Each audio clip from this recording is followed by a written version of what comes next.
On today's show, I fly on the Austrian A320neo, I discover a new lounge, and I mistake turkey for a pancake.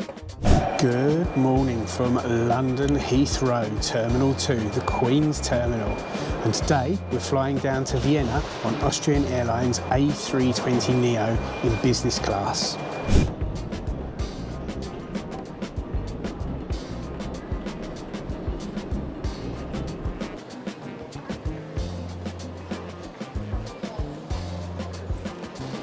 So, why Austrian Airlines? Well, when you look online, they score really highly as an actual airline.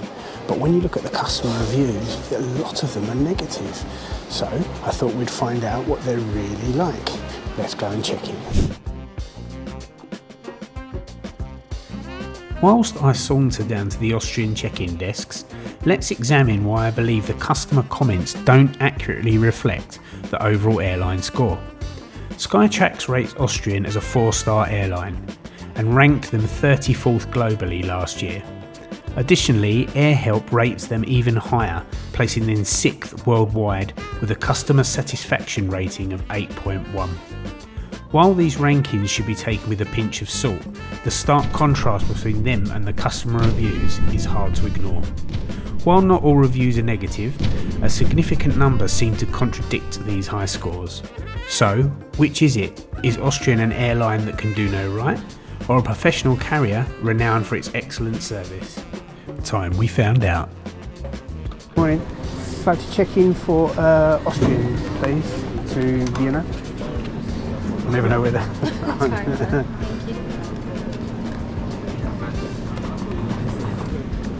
is. No, just my hand luggage. Do you know where the Stanze lounge is? Sorry. Do you know where the lounge I do know. Thank you very much. Thank you, bye-bye. Okay, let's check in, all done. Nice and smooth, nice and quick, friendly staff. Nothing wrong with that. Let's get through security and see what's on the other side.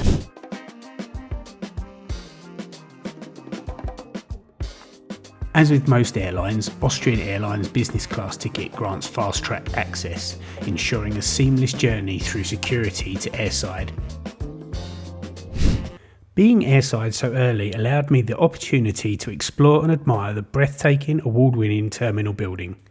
Formerly known as Heathrow East, the Queen's Terminal stands as Heathrow's latest development, inaugurated in 2014 by Queen Elizabeth II herself.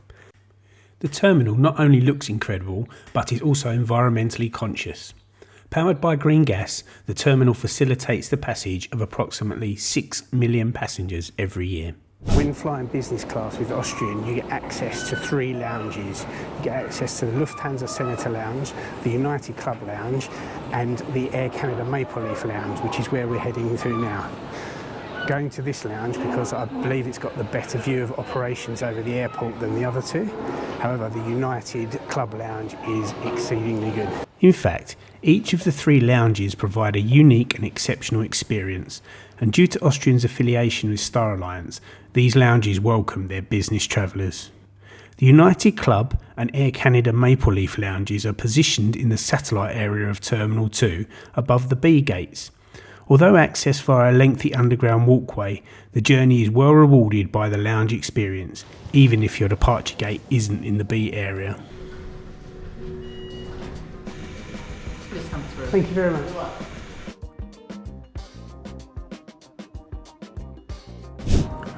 Welcome to the Air Canada Maple Leaf Lounge.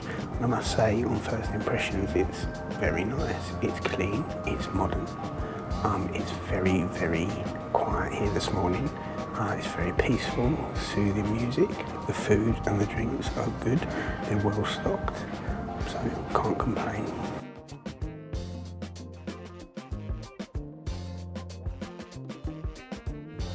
With this being my first visit to the Maple Leaf Lounge, I was pleasantly surprised by its tranquil atmosphere and high-level amenities.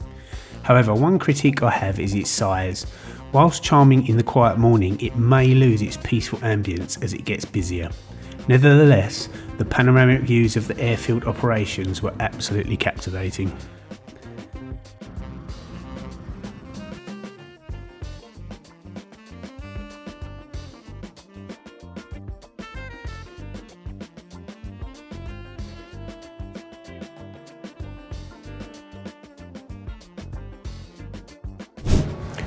Okay, let's manage expectations here. Flying Austrian means we're flying a European airline, which means we'll be getting a European business class seat. That means it won't be much different from that of the regular economy class.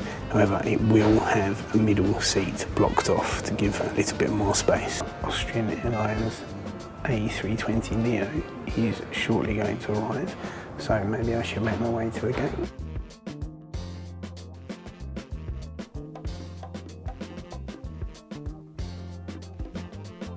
As we make our way to the gate, I couldn't pass up the opportunity of showing you around the United Club Lounge, my favourite lounge here at Terminal 2.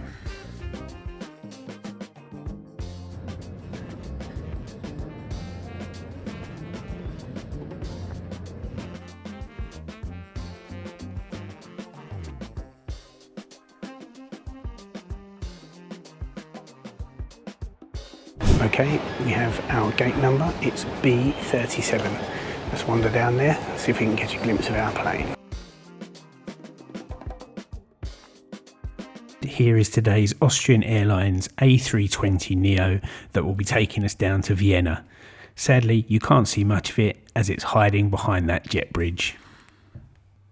After a short while, business class passengers were called forward to board. Hello, thank you. Please, Vienna, or where's the final destination? Vienna. Okay, lovely. Thank you very much. Next, please. Okay, here we go. Boarding Austrian A320neo down to Vienna. Let's see what it's like.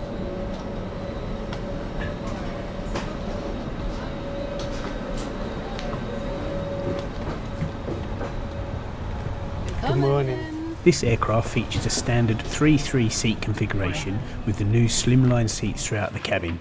As anticipated, the middle seats were kept free to provide the business passengers more space. Yet unlike other European business products, there were no dividing tables or armrests. Welcome aboard this Airbus A320neo down to Vienna on Austrian Airways. First impression is the cabin is really clean, really fresh, really bright. So hopefully this is going to be a good trip.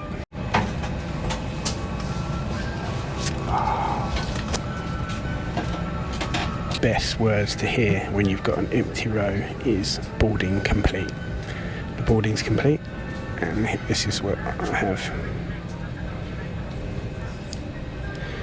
So I'll try and keep a bit quiet as to be respectful to other passengers.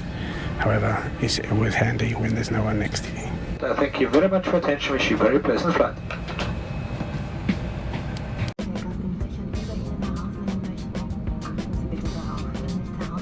We pushed back from the gate approximately 10 minutes behind schedule.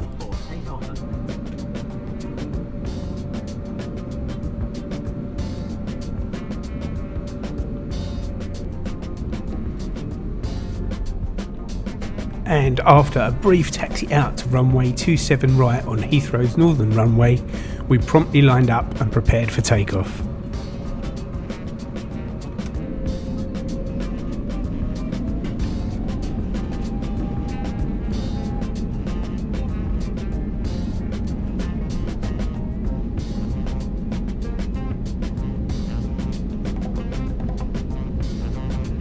As soon as we were airborne, a sharp left turn revealed the breathtaking sight of London Heathrow, showcasing the immense scale of the airfield sprawled out below us.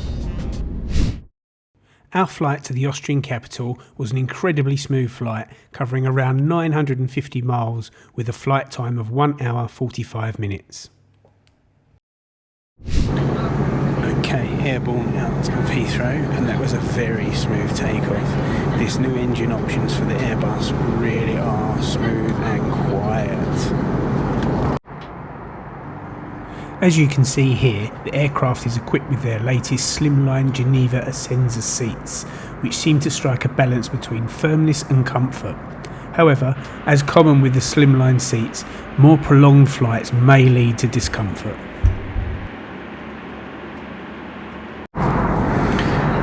Okay, a little bit of a seat tour here. So here we have the in-flight magazines and safety cards, nicely stowed away, neatly.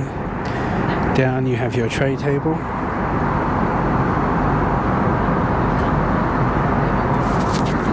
Which is a good size for working and dining.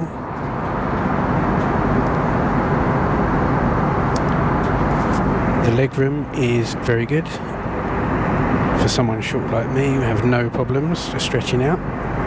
And down here are the USB charging ports, USB A and C. After a short while, the cabin crew began their in-flight service, starting with some juice or water, followed by breakfast.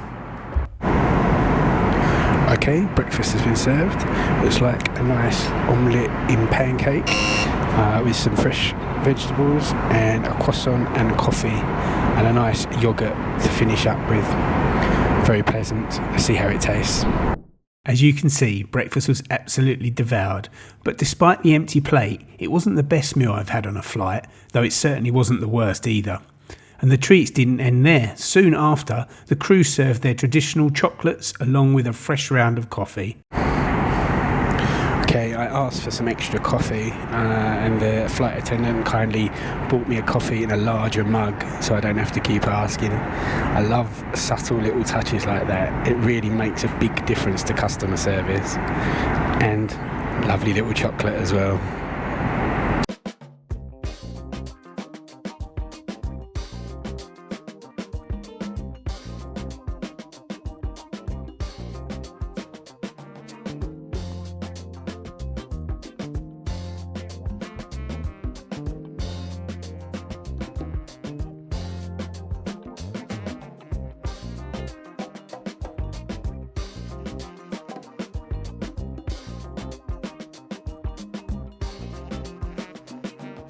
One notable aspect to mention is that it seemed the Wi-Fi was not available for the entire duration of the flight, despite Austrian promoting their Flynet service.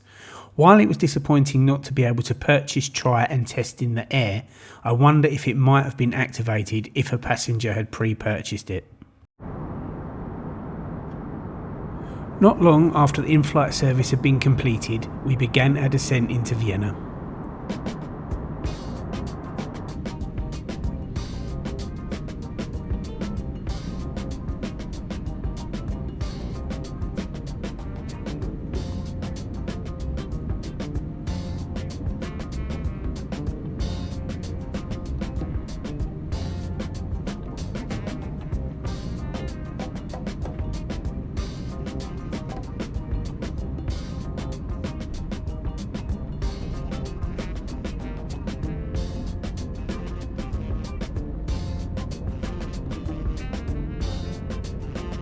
As we taxi in, I'd greatly appreciate it if you could take a moment to like and subscribe. Don't forget to hit the notification button as well, ensuring you'll never miss any new flight reviews.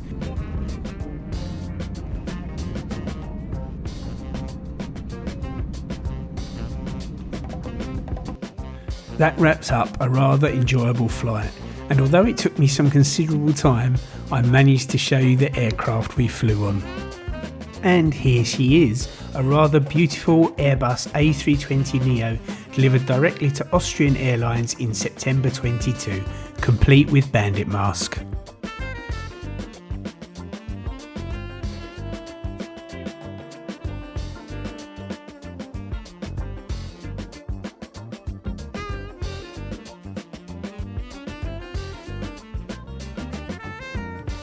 My flight today cost £257.99, which is around $323.